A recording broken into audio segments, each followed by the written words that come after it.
This is the other major part that's changed in my camera bag. Brilliant camera, however, we've moved on now. Extra pocket that's in this bag, it's still full of random stuff.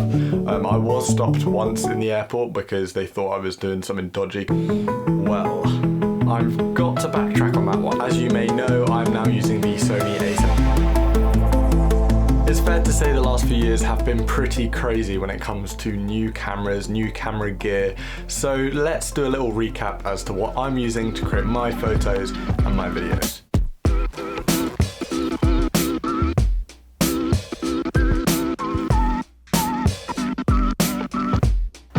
I've made this video a few times in the past, and this year I want to do it differently.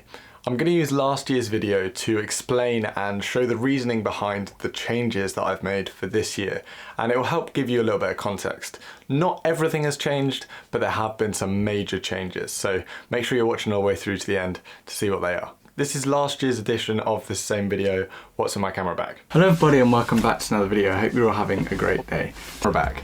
This is a Bag Smart camera bag. So, camera bags. Some things haven't changed, and one of those things is my camera bag. My camera bag is the exact same one. It is the Bag Smart camera bag. Now, having used this for a year properly, I just got it when that video came out.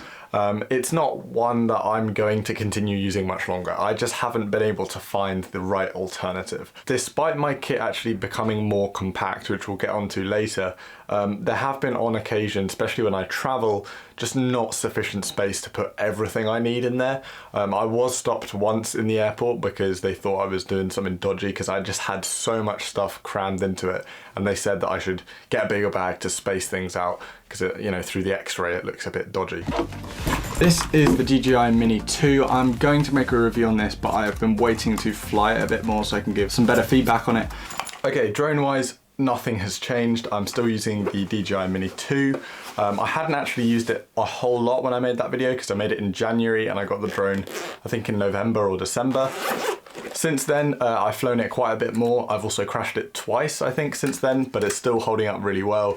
I absolutely love what this thing can do. It's so compact, it's so small. The one thing I will still say, I still don't understand how the controller is bigger than the actual drone. That probably should have been changed. I think it will probably be changed in the future. Also got some batteries here. Absolutely love it. I won't be changing the drone anytime soon, that's for sure. But this is mainly now used for my filters. So in terms of my filters, there have been a couple additions, but they are mainly the same. I'm still using filters from Earth. I have a circular polarizer and an ND, which I use when I'm filming outside. And a new filter I added to my kit this year was a Cine Soft filter from Tide Optics. That was something that I wanted to experiment with and try out. And I was really impressed. It's something that I have really enjoyed using, and it just gives a really different look to your photos that I haven't seen before, and your videos, of course. So yeah, that's something that's new for the kit. Okay, so let's talk about cameras.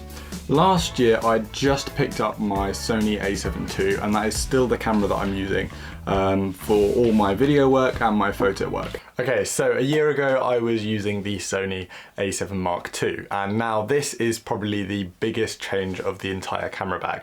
I am no longer using that camera. Brilliant camera, however, we've moved on now. As you may know, I'm now using the Sony A7 Mark IV, which is so nice. I absolutely love this camera. All my videos are now shot in 4K, as I hope you could tell. The autofocus is unreal. It can't be understated how good it is. I mentioned that in some of my other videos. I absolutely love the Sony A7 Mark IV. It's great for photo and video. Yeah, absolutely recommend it, and has been an enormous addition to my kit this year. My other lens is the 85mm f1.8 from Takina. It's a ATXM lens. This is the other major part that's changed in my camera bag. I've changed from using primes to zooms. I have actually sold this 85mm f1.8, not because I didn't like it, just because I wanted to try something new. 85mm is such a great focal length, especially at 1.8. Okay, so let's talk about some other lenses that I don't mention in this video because I haven't actually got yet. Halfway through this year, I also picked up the 35mm f1.4 Distagon Zeiss lens, I think that's the full name or something like that. Yeah, that was also a great lens. I don't think I ever made a video on it because it was a second-hand lens, but one that I absolutely fell in love with. f1.4 35mm is just great. If you're starting out, 35mm and 85mm are like some of the best focal lengths you can try, especially when you're starting out, and they're not overly expensive. But that has also now been sold. Like I said, moving from primes to zooms to try something new. And what I am trying is the 28-70 f2.8 contemporary lens from Sigma. It's my first Sigma lens and I'm really impressed so far. I did mention it in my primes versus zooms video and I will be making a review on it. I decided to try going with zooms just more because I'm doing more and more video work nowadays. It's much more convenient to have a zoom lens for your video because you get that instant change in focal lengths and you can reframe really quickly and easily. Okay, and finally in this pocket we just got loads of random accessories. We have battery chargers, spare camera batteries, lens caps and camera body caps, a phone mount, another spare battery. I've got loads of spare batteries. You always need more batteries. Okay, so in terms of this like extra pocket that's in this bag, it's still full of random stuff. Here I've got one of my filters, SanDisk 1TB SSD, Samsung one. This is the first one I had. Dongle in here, just, you know, for my computer. Cleaning cloths and lens caps for lenses and bodies. SD cards, micro SD cards, because big SD cards break and I just don't like them at all. Well, I've got to backtrack on that one. So micro SD cards I was using, and that is fine if you're recording in HD because you don't need super fast read-write speeds. However, if you want to film 4K, you obviously need UHS 2 speed cards, and you don't really get them in micro SD cards as far as I'm aware anyway. So I've gone back to using full-size cards, but I've gone with some more like tougher cards. They're built better, and they are these Lexar Cards.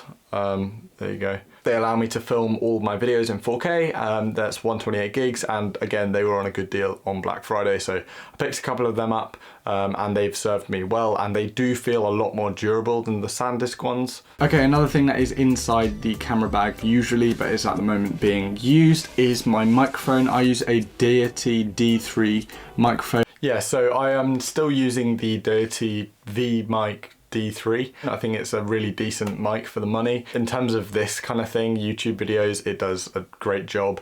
The one thing that is frustrating is despite it having plug-in power, it still needs that battery. And if the battery runs out mid-recording, there's no way of knowing. So you can, it has let me down on some occasions where I have been recording and then the battery runs out, I have no idea, and I get no audio. I have my 2020 16-inch MacBook Pro. Okay, so MacBook Pro still doesn't change. It's the 2020 16-inch MacBook Pro. It's still working out great. It is just about managing my 4K video. It is a base spec model. And yeah, if we have a good year, I will upgrade it because it's kind of been 2 years and it would be nice to be able to edit my 4K video without having to make it into proxies, which if you understand using 4K proxies is just a pain in the bum. For the moment, it's doing a great job and it manages all of my video work and my photo work, as well as all my schoolwork and basically everything else that goes on in my life. And if you saw my setup video, that also plugs into my screen behind me and that runs my whole setup as well. So that's about it for this video. I hope you did enjoy it. If you did, make sure you hit a like, and I hope that you found it useful, me comparing it from previous years so I can explain why I kept or changed certain things. But yeah, thank you so much for watching. We've got some really exciting trips coming up as well, so we're going to see some different style of content on the channel. So if you're excited, hit the like button, subscribe. That'd be great. Thank you so much for watching, and I'll see you next week.